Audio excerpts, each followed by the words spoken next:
बुद्ध की कहानियां भले ही आज की न हो, पर उनके कथ्य मानवीय भावों से जुड़े हुए हैं। इसीलिए वे आज भी हमारा मार्गदर्शन करती हैं।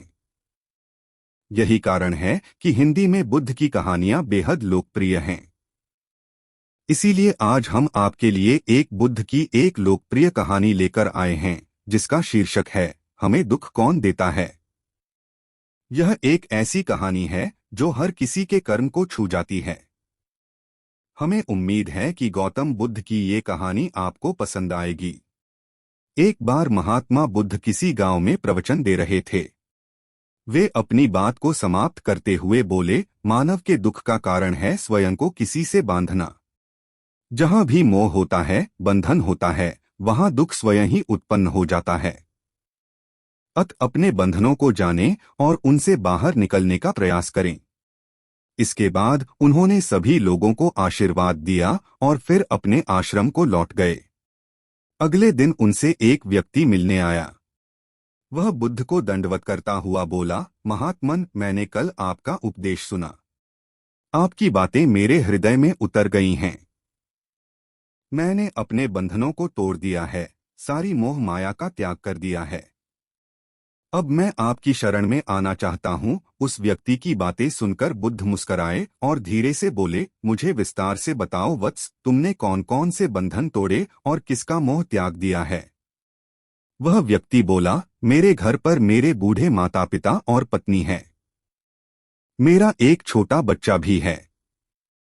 मेरी पत्नी बहुत बीमार रहती है। उसके कष्ट देखकर मैं अक्सर सोचता रहता था कि वह मर जाए तो उसके कष्ट दूर हो जाएं। उसकी वजह से मैं बहुत दुखी रहता हूँ। लेकिन कल जब मैंने आपका उपदेश सुना तो मेरी समझ में आ गया कि मेरे परिवार से मेरा बंधन ही मेरे दुख खोन का कारण है। अगर मैं इसके चक्कर में पड़ा रहूंगा तो कभी सत्य को नहीं जान सकूंगा। इसलिए मैं अपने घर को त्याग कर आपके पास आया हूँ। बुद्ध ने पूछा, क्या तुम सचमुच सभी बंधनों से मुक्त हो गए हो? देख लो, कहीं कोई बंधन तुम्हारे पीछे रह तो नहीं गया। वह व्यक्ति बोला, नहीं प्रभु, मैं अपने जीवन की सारी चीजों को पीछे छोड़ आया हूँ और अब आगे बढ़ना चाहता हूँ। बुद्ध ने कहा, अगर ऐसी बात है तो फिर ठीक है। आज तुम यहीं आश्रम में रुको। कल मैं तुम्हें बताऊंगा कि तुम्हें क्या करना है। बुद्ध ने अपने एक शिष्य की ओर इशारा किया। शिष्य ने उसे आश्रम के अतिथि कक्ष में पहुंचा दिया। वह व्यक्ति उत्सुकतापूर्वक आश्रम की गतिविधियां देखता रहा। उन्हें देखकर वह बहुत प्रसन्न हुआ और अपने सौभाग्य पर इतराता रहा। अगले दिन बुद्ध ने उस व्यक्ति को एक कार्य सौंपते हुए कहा, तुम्हें पूर्व की दिशा में जाना है। वहां पर तुम्हें एक गांव मिलेगा। गांव के बाहर ही एक साधिका का घर है। वह तुम्हें कोई वस्तु देगी। उसे लेकर तुम्हें वापस मेरे पास आना है। वह व्यक्ति पूर्व दिशा की ओर चल पड़ा। गर्मी का मौसम था। कुछ ही देर में वह पसीने से तरबतर हो गया। उसे प्यास भी सताने लगी। वह सोचने लगा कि अगर इस समय मैं अपने घर पर होता तो इस तरह गर्मी में पसीना नहीं बहाना पड़ता। कुछ दूर और चलने पर उसे भूख भी सताने लगी। पर वह एक सुनसान और बंजर रास्ता था। आसपास न तो कोई पेड़ था और न ही पोखर तालाब। वह पुनः सोचने लगा कि अगर मैं इस समय अपने घर पर होता तो अपनी पत्नी के हाथ का बना स्वादिष्ट भोजन कर रहा होता। पता नहीं क्यों बुद्ध ने मुझे गर्मी में इतनी दूर भेज दिया।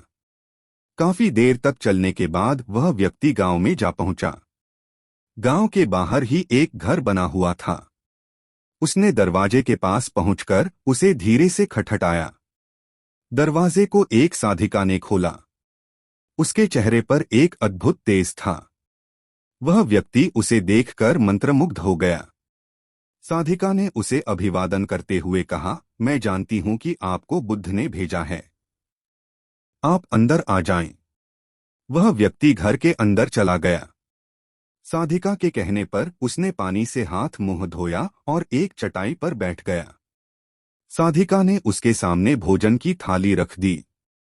वह जल्दी जल्दी भोजन करने लगा। अचानक उस व्यक्ति की नजर साधिका के पैरों पर पड़ी। उसके पैर बहुत सुंदर थे। वह उन्हें देखता ही रह गया। तभी साधिका ने उसका ध्यान भंग किया। वह बोली, जिस व्यक्ति को बुद्ध के चरणों में स्थान मिल जाता है, फिर उसे किसी अन्य के चरणों की आवश्यकता नहीं पड़ती। साधिका की बात सुनकर वह व्यक्ति लज्जित हो गया और नजरें नीची करके चुपचाप भोजन करने लगा। भोजन करने के बाद साधिका ने कहा, आप बहुत दूर से आए हैं, थक गए होंगे। यहीं चटाई पर लेट जाएं, मैं पंखा कर दूंगी। वह व्यक्ति बहुत थका हुआ था। वह चटाई पर लेट गया और अपनी आंखें बंद कर लीं। साधिका उसे पंखा करने लगी, पर लेटने के बाद भी उस व्यक्ति को चैन नहीं आया। उसने धीरे से अपनी पलकों को खोला और चोर नजरों से साधिका को देखने लगा। वह सोचने लगा, यह स्त्री कितनी सुंदर है, इसकी वाणी कितनी मोहक है। अगर यह मेरी पत्नी होती तो मेरा जीवन स्वर्ग बन जाता। साधिका इसके मन की बात समझ गई। वह बोली, शरीर में कुछ नहीं रखा है, यह केवल मांस, मज्जा और अस्थियों का जोड़ है। जो व्यक्ति इसके आकर्षण से मुक्त हो जाता है, वही सत्य को प्राप्त कर पाता है। यह सुनकर वह व्यक्ति घबरा गया। वह चटाई से उठ बैठा और बोला, अब मुझे बुद्ध के पास जाना चाहिए। कृपया आप मुझे वह सामान दे दें जिसके लिए बुद्ध ने कहा था। साधिका ने मुस्कुराकर जवाब दिया, बुद्ध ने आपको जिस कार्य के लिए भेजा था वह पूर्ण हो चुका है। साधिका की यह बात उस व्यक्ति को समझ में नहीं आई। वह दरवाजे की ओर बढ़ चला। दरवाजे के पास पहुंचकर वह एक क्षण के लिए रुका और पलटकर बोला, क्या आप अंतर्यामी हैं? आपने मेरे मन की बातें कैसे समझ लीं? वह स्त्री मुस्कुराते हुए बोली, बुद्ध की कृपा से मैं मोह माया से ऊपर उठ चुकी हूँ, इसलिए भावनाओं से निर्लिप्त हूँ और किसी के चेहरे को देखकर उसके मन में उठने वाले विचारों को समझ लेती हूँ। उसकी बातें सुनकर वह व्यक्ति एक बार पुनः लज्जित हुआ और सोचने लगा कि जिस स्त्री ने सच्चे मन से मेरा सत्कार किया, मैं उसके बारे में क्या क्या सोचता रहा। उसके बाद वह बुद्ध के आश्रम की ओर लौट पड़ा। आश्रम में पहुंचकर वह व्यक्ति बुद्ध के चरणों में गिर पड़ा और बोला, महात्मन, मुझे क्षमा कर दें, मैं बड़ा पापी हूँ। उसकी बात सुनकर बुद्ध मुस्कुराए और बोले, मैंने तुम्हें साधिका के पास इसीलिए भेजा था ताकि तुम अपने आप को देख सको। अब मुझे बताओ, क्या तुम सचमुच मोह और बंधन को त्याग चुके हो? वह व्यक्ति कुछ नहीं बोला। वह नजरें नीची किए चुपचाप खड़ा रहा। बुद्ध ने कहा, बाहरी बंधन और मोह को त्यागने से हम बंधन मुक्त नहीं होते। दरअसल बंधन और मोह हमारे भीतर होता है। तुमने परिवार को छोड़ दिया और सोचा कि मैं बंधन मुक्त हो गया, लेकिन जैसे ही तुम्हें अवसर मिला, तुम्हारे भीतर का मोह जाग उठा और इसी वजह से आज तुम अपने आप को पापी समझ रहे हो। मुझे क्षमा कर दें प्रभु। उस व्यक्ति ने अपने हाथ जोड़ दिए। फिर वह धीरे से बोला, आप सही कह रहे हैं, मैं केवल अपनी पत्नी से पीछा छुड़ाना चाहता था। वह बहुत बीमार रहती है। 1 वर्ष से हमारे बीच संबंध भी नहीं बन पाए। मैं कुछ ज्यादा कमाता भी नहीं हूं, इसलिए मैं अपने परिवार के दायित्वों का निर्वहन भी ठीक ढंग से नहीं कर पा रहा हूं। शायद इसीलिए मैं अपने परिवार से पीछा छुड़ाना चाहता था, पर अब मैं समझ गया हूं, मेरा परिवार ही मेरा सत्य है और उसके दायित्वों का निर्वहन ही असली कर्म है। बुद्ध बोले, मैं जो कुछ भी कहता हूं वह अपने अनुभव के आधार पर कहता हूं। लोग मेरी बातों को सुनते तो हैं, पर वे अपने स्वार्थ के अनुसार ही उसका अर्थ ग्रहण करते हैं। इसीलिए मोह, माया, कामना, इच्छा, वासना, क्रोध को लोग बाहर की ओर खोजते हैं, जबकि यह हमारे भीतर ही हैं। हम दूसरों को देखकर तरह तरह की कामना करने लगते हैं। कामना से इच्छा जन्म लेती है, इच्छा से वासना पैदा होती है और वासना की पूर्ति न होने पर क्रोध उत्पन्न होता है। यह सब एक दूसरे से जुड़े हुए हैं।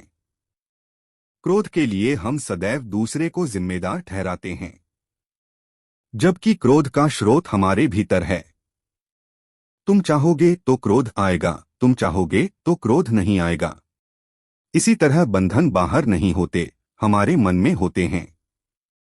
हम मन से ही किसी से बंध जाते हैं और मन के कारण ही हम दुख पाते हैं।